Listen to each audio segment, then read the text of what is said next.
Hello viewers, அனைவருக்கும் வணக்கம். விருச்சிக ராசி ஆண்களின் வாழ்க்கை எப்படி இருக்கும்? விருச்சிக ராசியின் அதிபதி செவ்வாய் பகவான். விருச்சிக ராசியில் விசாக நட்சத்திரத்தின் 4ஆம் பாதம், அனுஷம் மற்றும் கேட்டை நட்சத்திரத்தின் அனைத்து பாதங்களும் அடங்கியுள்ளது. இவர்களுக்கு எத்தனை கஷ்டங்கள் வந்தாலும் அவர்களை தேற்றிக் கொள்வார்கள். ஆம், பதுங்கி பாயும் புலியை போன்றவர்கள் இவர்கள்.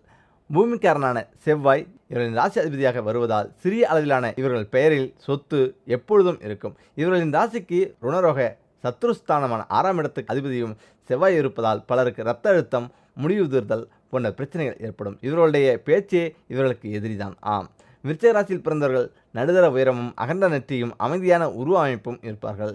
பார்ப்பதற்கு அமைதியாக இருந்தாலும் ஆனால் கோபம் வந்துவிட்டால் மற்றவர்கள் என்ன நினைப்பார்கள் என்ற கவலை இல்லாமல் சட்டென்று வார்த்தையை விட்டுவிடுவார்கள்.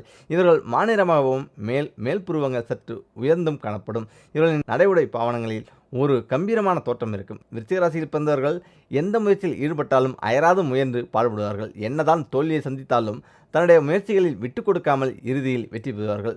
பண வசதியை பொறுத்தவரை தேவையான அளவுக்கு இருக்கும். ஆடம்பரமாக வாழ வேண்டும் என்று ஆசைப்படுவார்கள். பூர்வீக சொத்துக்களை விற்றாவது தனது தேவைகளை பூர்த்தி செய்து கொள்வார்கள். இளமை பருவத்தில் கஷ்டப்பட்டாலும் நடுவயதில் நல்லபடியாக சம்பாதித்து வயோதிக வயதில் உட்கார்ந்து சாப்பிடும் அளவிற்கு பல மடங்கு கோடிகளில் சேர்த்து வைப்பார். விருச்சிக ராசிக்காரர்கள் நியாய அநியாயங்களை தெள்ளத் தெளிவாக எடுத்துரைக்கும் ஆற்றல் கொண்டவர்கள்.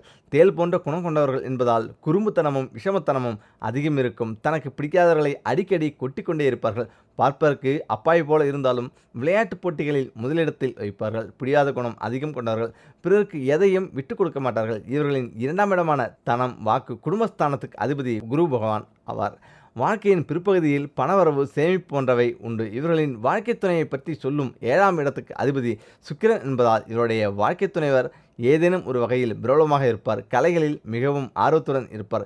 இவர்களிடம் மிகுந்த அன்போடு இருப்பவருடன் ஒரு நண்பரைப் போல பழகுவார். இவர்களை யாரும் அவ்வளவு எளிதில் ஏமாற்றிவிட முடியாது. பிறர் தவறு செய்தால் வன்மையாக கண்டிக்கும் இவர்கள் தன்னுடைய குற்றக்குறைகளை மறந்து விடுவார்கள். துப்பறியும் தொழிலை திறமையாக செய்வார்கள். இவர்களிடத்தில் எளிதில் பேசி வெற்றி பெற்றுவிட முடியாது. முன்கோபமும் எளிதில் உணர்ச்சிவசப்படக்கூடியவராகவும் இருப்பார்கள். முன்பின் யோசிக்காமல் தூக்கி எறிந்து பேசிவிடுவார்கள். இவர்கள் பேசுவது கஷ்டமாக இருந்தாலும் அதில் உண்மை இருக்கும் என்பதையும் மறுப்பதற்கில்லை.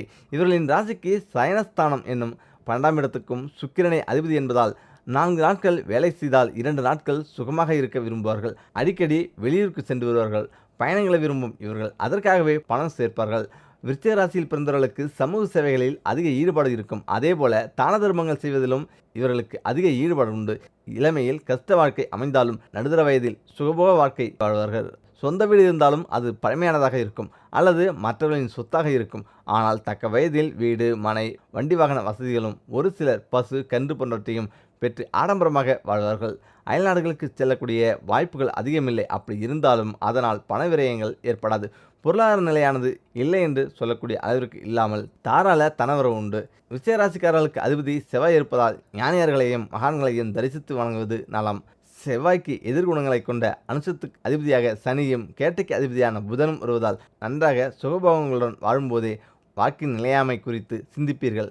முக்கியமாக கவர்ச்சியான பேச்சு, உறுதியான நெஞ்சம், துணிச்சலான செயல்பாடு, சவால்களை சந்தித்து வெற்றி கொள்ளும் மனநிலை, சோர்வறியாத உற்சாகம், இலக்கை எட்டும் வரை ஓயாத கடும் உழைப்பு, நெருப்பு போல ஜொலிக்கும் ஆளுமை, களியாட்டங்களில் ஆர்வம் போன்ற அபூர்வ குணங்களை தாங்கள் இயல்பாகவே கொண்டவர்கள். விருச்சிக ராசியில் பிறந்த ஆண்களை நினைத்தாலே உள்ளத்தில் எல்லையில்லா மகிழ்ச்சி தாண்டமாடும். அந்த அளவுக்கு வசீகரமிக்க பேச்சாளராகவும் செயலராகவும் இருப்பார்கள். இவர்கள் பல்வேறு வேலைகளையும் இழுத்து போட்டு கொண்டு செய்தாலும் அனைத்திலும் தனித்துவத்தை நிரூபிப்பது ஆச்சரியப்படும் விஷயமே அல்ல. அதே சமயம் உணர்ச்சிவசப்பட்டு விட்டார்கள் என்றால் இவர்களைப் போன்ற ஆவேசக்காரரை பார்க்கவே முடியாது என்னும் அளவுக்கு அபாயகரமானவர்கள். பிறகு கவனத்தை ஈர்க்கும் உடைகளை அணிபவர்களாக விருச்சிக ராசி ஆண்கள் இருப்பார்கள். கவனத்தை ஈர்க்கும் உடை அலங்காரம், எதிலும் ஒரு தனித்துவம், கற்பனா சக்தியுடன் கூடியவர்கள். பார்த்தாலே விருச்சிக ராசியா என்று தாராளமாக விசாரிக்கலாம். முக்கியமாக மிக அன்பாக இருப்பது போல தோன்றும். கணங்களில் சடாரென்று விருச்சிக ராசிக்காரர் உதிர்க்கும் ஒற்றை வார்த்தை பெரும் பிரளயமாக முடியும். உற்சாகம் பொங்க வைக்கும் பேச்சுக்கும் உதிரம் கொட்ட வைக்கும் பேச்சுக்கும் ஒரு சேர உரிமையாளராக இருப்பார்கள்.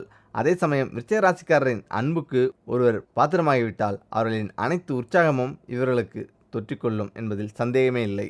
இதில் அடையாளம் காண்பது எப்படி?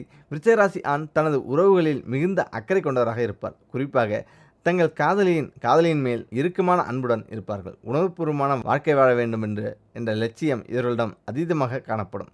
சிறு விஷயங்களில் தோல்வி சந்தித்தாலும் தோண்டு விட மாட்டார்கள். விருந்தோம்பல், களியாட்டங்களில் மிகுந்த ஆர்வம் கொண்டவராகவும், நள்ளிரவு தொடங்கி அதிகாலை வரை கேளிக்கையில் ஈடுபடுவராக இந்த ராசி ஆண்கள் இருப்பார்கள். இதில் தனித்துவம்: தங்கள் உழைப்புக்கேற்ற ஊதியத்தை அவர்கள் விட்டு கொடுக்க மாட்டார்கள். பணத்தின் மீது குறியாக இருப்பார்கள். தங்களை நண்பர்கள் சம்பாதிப்பது ஒரு பக்கம், வசதி வாய்ப்புகளை பெருக்கிக்கொள்வது மறுபக்கம் என்று அவர்களின் வாழ்க்கை இரண்டு பக்கமும் சீரான வளர்ச்சி கொண்டதாகவே இருக்கும். விருச்சிக ராசி ஆண்கள் உணர்ச்சி வசப்படுபவர்களாகவும், எடுத்துக்கொண்ட செயலின் மீது தீவிர பற்று கொண்டவராகவும் இருப்பார்கள். அதே சமயம் அமைதியான சுயக்கட்டுப்பாடு மிக்கவராகவும் அவர்கள் இருப்பது விருச்சிக ராசி ஆண்களுக்கே உரிய புதிராகும். ஒவ்வொரு ராசிக்காரருக்கும் குழந்தை பேர் எவ்வாறு அமையும் என்பதை பற்றி பார்க்க போகிறோம். இந்த இடத்தில் மக்களுக்கு இயல்பாகவே ஒரு சந்தேகம் எழக்கூடும். அதாவது, கணவன் மனைவி இருவரும் ஒரே ராசிக்காரர்களாக இல்லாத பட்சத்தில் பிறக்கும் குழந்தையின் உடல் அமைப்பு, கல்வி, தொழில், ஆரோக்கியம், இன்ன பிற குணராசியங்கள் தாயின் ராசியை அடிப்படையாக கொண்டு அமையுமா, தந்தையின் ராசியை அடிப்படையாக கொண்டு அமையுமா என்பதே அந்த கேள்வி. சிக்கலான பிரச்சனை தான். ஆனாலும் இந்த பிரச்சனைக்கு நடைமுறையிலேயே தீர்வு உள்ளது.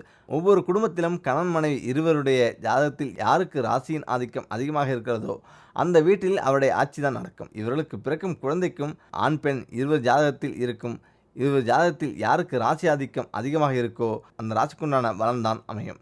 ஒரு குடும்பத்தில் யாருடைய ஆதிக்கம் அதிகம், யாருடைய வார்த்தை செல்லுபடியாகும் என்பதை வெளியிலிருந்து பார்ப்பவர் யாருக்கும் உள்ளங்கை நெல்லிக்கனியாகத்தான் தெரிந்துவிடும். ஒருவேளை இந்த குடும்ப ரகசியத்தை கணவன் மனைவி இருவருமே வெளியாருக்கு தெரிந்துவிடாமல் பாதுகாத்து வந்தாலும் கூட சம்பந்தப்பட்டவர்களுக்கு நிச்சயமாக தெரியும். இவர்களுக்கு பிறக்கும் குழந்தைகளின் குணராசியங்கள் இந்த அடிப்படையிலேயே அமைந்திருப்பதை அவர்களே கண்டுகொள்ள முடியும். விருச்சிக ராசிக்காரர்களின் குழந்தைகள் தெளிவான சிந்தனையோடு இருப்பார்கள். மற்றவர்களுக்கு அறிவுரை சொல்லும் ஆற்றல் இருக்கும். தனித்து இல்லாமல் கூட்டத்துடன் கலந்து வாழக்கூடியவர்கள். எதையும் சாதிக்க வேண்டும் என்னும் எண்ணம் உள்ளவராக இருப்பார்கள். விலையுயர்ந்த பொருட்கள் வாங்குவதில் ஆர்வம் உள்ளவராக இருப்பார்கள். வாகனத்தை வேகமாக ஓட்டக்கூடியவராகவும் இருப்பார்கள். முக்கியமாக வீட்டில் வறுமை, தரித்திரம் நீங்கி செல்வம் பெருக என்ன செய்ய வேண்டும் தெரிந்து கொள்ளுங்கள். கையில் காசு இருந்தாலும் பையில் தங்கவில்லை என்ற கவலை பலருக்கும் இருந்து கொண்டுதான் இருக்கிறது. வருமானத்தை விட செலவுகள் அதிகமாக இருக்கும். வருமானத்திலிருந்து சிறிதளவு சேர்த்து வைக்கலாம் என்று நினைத்தாலும் கூட பலராலும் முடிவதில்லை. தொடர்ந்து பல கஷ்டங்கள் வந்து கொண்டுதான் இருக்கிறது. இதற்கு என்னதான் காரணம் என்று எவ்வளவு யோசித்தாலும் அதற்கு விடையொன்றும் கிடைப்பதில்லை.